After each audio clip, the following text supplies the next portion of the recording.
ঘুম থেকে উঠেই আমার ভাত বসে যায়। আর উচ্ছে আলু সেদ্ধটা আমার রোজই মোটামুটি ভাতে থাকে। তো আজকে ভাবলাম নতুনত্বভাবে একটু মাখা যাক।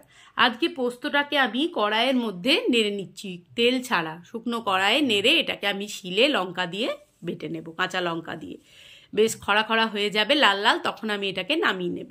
এরপর ওই কড়াইয়ে তেল, জিরে, শুকনো লঙ্কা ভালো করে ভেজে নিয়ে তুলে রেখেছি। এবার দেখুন ভাত থেকে উচ্ছে আলু সেদ্ধ তুলে নুন আর সেই বেটে রাখা পোস্তর ওপর দিয়ে দিলাম কাঁচা সর্ষের তেল।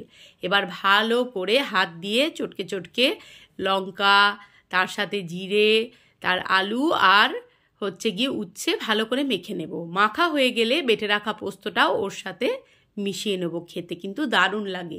আর এই যে পোস্ত বাটাটা থেকে যাবে সেটা আমি কুচিয়ে রাখা পেঁয়াজ দিয়ে মেখে গরম ভাতের সাথে একবার খেয়ে দেখবেন, খেতে অসাধারণ লাগে। আর এইভাবে একবার উচ্ছে মাখা খেতে আমার অনুরোধ রইল। আজ